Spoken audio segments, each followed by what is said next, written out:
Selamat datang di channel Educam Ganesha. Sebelum kita mulai, biasakan kita berdoa terlebih dahulu dan meminta file kepada admin agar pembelajaran lebih terstruktur. Oke, kita langsung saja ke teori SBMPTN Biologi di bab sel dan reproduksi sel. Yang pertama, apa itu sel? Sel adalah bagian atau bentuk terkecil dari organisme. Adapun pengertian sel menurut beberapa ahli. Yang pertama ada menurut T.Swan. Sel adalah kesatuan struktural dan fungsional terkecil dari kehidupan. Lalu ada menurut E.B. Wilson, di mana sel adalah kesatuan hereditas dan regenerasi yang terkecil dari makhluk hidup. Dan ada menurut René Dutroquet, di mana sel adalah kesatuan pertumbuhan dan perkembangan terkecil dari kehidupan. Selanjutnya ada teori sel.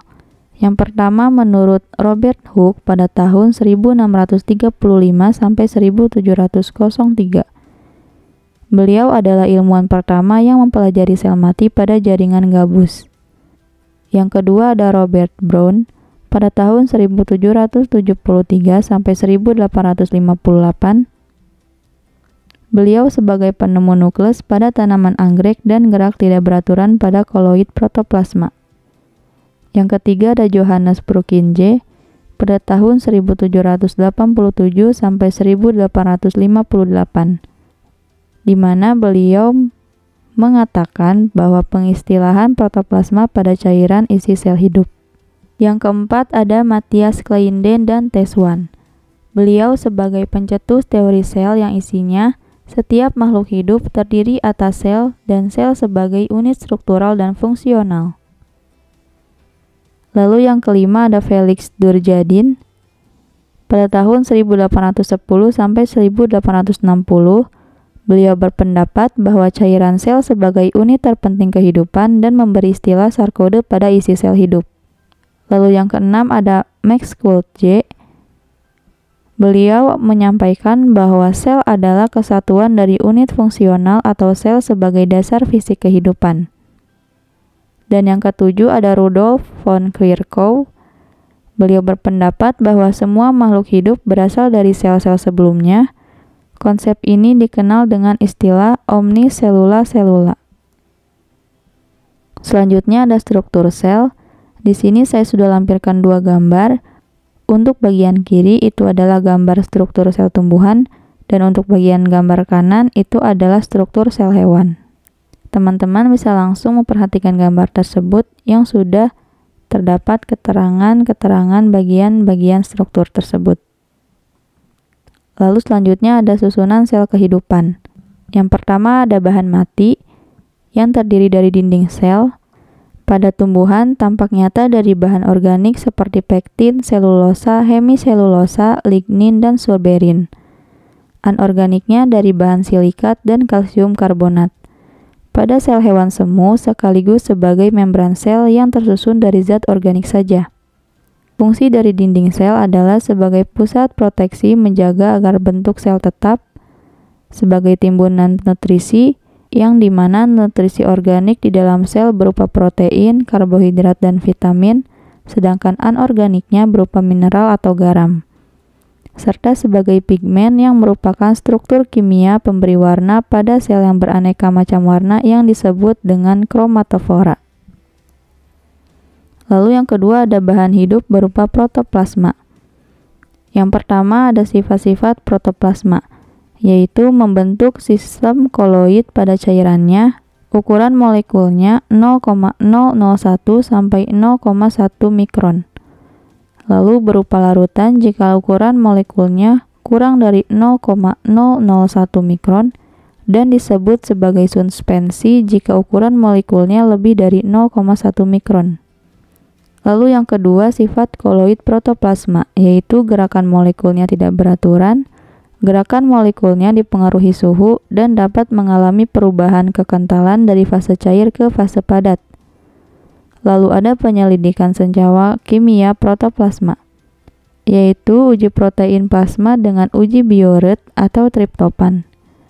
Lalu ada untuk uji karbohidrat atau daya reduksi sakarida, dites dengan uji Benedict, dan untuk uji amilum dengan uji yodium atau iodin. Selanjutnya ada pembagian protoplasma. Protoplasma ini terdiri dari dua. Yang pertama ada nukleus yang meliputi nukleoplasma, yaitu plasma inti, nukleolus atau anak inti, kromatin yaitu calon kromosom, dan karioteka yaitu membran inti. Dan yang kedua ada sitoplasma yang terdiri dari ektoplasma yang berbatasan dengan dinding sel, endoplasma berbatasan dengan inti, tonoplasma berbatasan dengan vakuola, dan hialoplasma yaitu plasma dasar dari sel. Adapun fungsi organel dalam sitoplasma yaitu membran sel, ribosom, sentrosom, lisosom, peroksisom, golgiosom, plastida, kondriosom, dan retikulum endoplasma. Lalu ada fungsi organel non-metabolisme sitoplasma. Yang pertama ada mikrotubulus sebagai pembentuk sentriol, silia, flagela, dan kerangka sel. Yang kedua ada mikrofilamen sebagai benang protein lembut yang berperan dalam gerak sel atau kontraksi sel.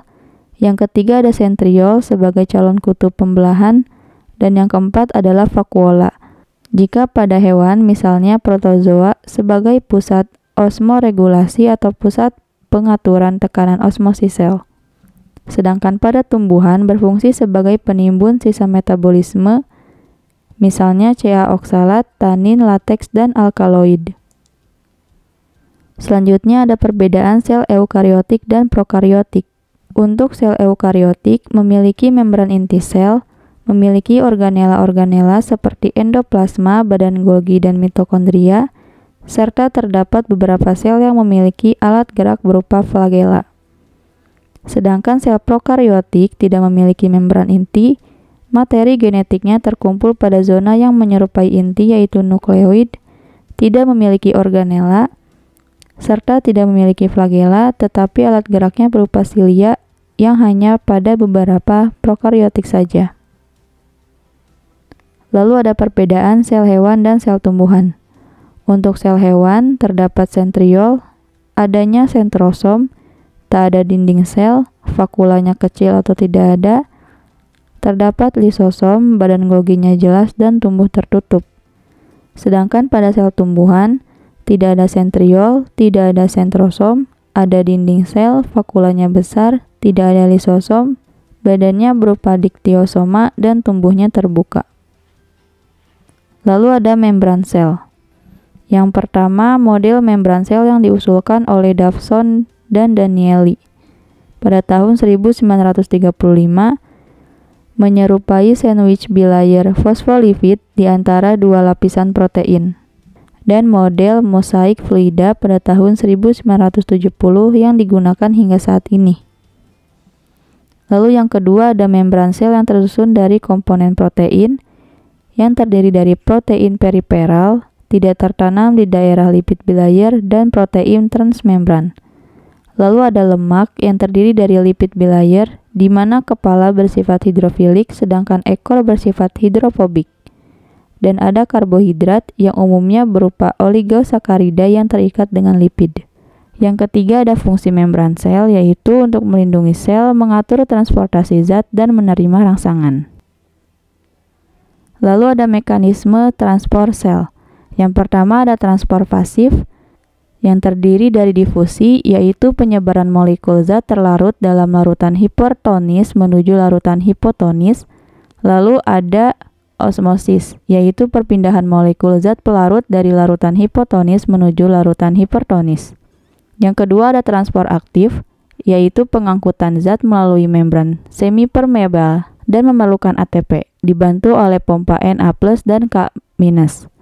Yang ketiga ada eksositosis, di mana keluarnya zat yang terdapat pada kantong dalam sel lisosom yang keluar sel.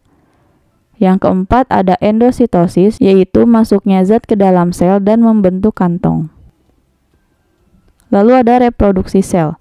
Reproduksi sel ini terdiri dari amitosis, yaitu pembelahan langsung, dan mitosis, yaitu pembelahan tak langsung.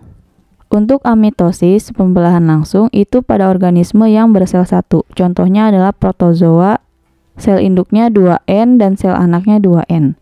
Lalu ada mitosis, yaitu pembelahan tak langsung, terjadi pada organisme multiseluler, pada tumbuhan di jaringan meristem primer, sekunder, dan sel tubuh, sedangkan pada hewan di jaringan embrional dan seluruh tubuh atau somatis. Sel induknya 2N, sel anaknya 2N, dan ada siklus sel yang meliputi interfase, fase mitotik, profase, metafase, anafase, dan telofase. Lalu ada meiosis, yaitu pembelahan mereduksi. Meiosis ini terjadi pada organisme multiseluler, pada lumut dan paku di Sporangium, pada tumbuhan biji di Strobilus dan bagian bunga, pada hewan di ovarium dan testis. Terjadi 2 kali pembelahan tanpa istirahat dari satu sel induk menjadi 4 sel anak. Meiosis 1 ini meliputi profase 1, metafase 1, anafase 1, dan telofase 1. Untuk meiosis kedua meliputi profase 2, metafase 2, anafase 2, dan telofase 2. Pada spermatogenesis hasilnya 4 sel anak, dan pada oogenesis hasilnya hanya 1 sel fungsional haploid dan 3 sel mati. Lalu ada gametogenesis. Yang pertama, gametogenesis itu adalah proses pembentukan gamet. Gametogenesis ini terjadi pada sel-sel germinal pada kelenjar kelamin. Gametogenesis pada pria disebut spermatogenesis, sedangkan pada wanita disebut oogenesis. Yang kedua ada spermatogenesis. Urutan dari spermatogenesis adalah yang pertama spermatogonium, lalu yang kedua spermatosit primer, yang ketiga terjadi meiosis 1 menjadi spermatosit sekunder dan menghasilkan 2 sel anakan, yang keempat mengalami meiosis 2 menjadi spermatid, total 4 sel anak, dan yang kelima menjadi sel sperma. Lalu untuk tahapan oogenesis, yang pertama dimulai dari oogonium, lalu yang kedua oosit primer, yang ketiga mengalami meiosis 1 menjadi 1 sel oosit sekunder dan 1 sel badan polar pertama, yang keempat oosit sekunder mengalami meiosis 2 menjadi 1 sel ovum dan 1 sel badan polar kedua. Oke, sekian pembahasan teori SBMPTN biologi di bab sel dan reproduksi sel. Jangan lupa subscribe, komen, dan like. Jika video ini bermanfaat, teman-teman share sebanyak-banyaknya ya. Sampai jumpa di video selanjutnya.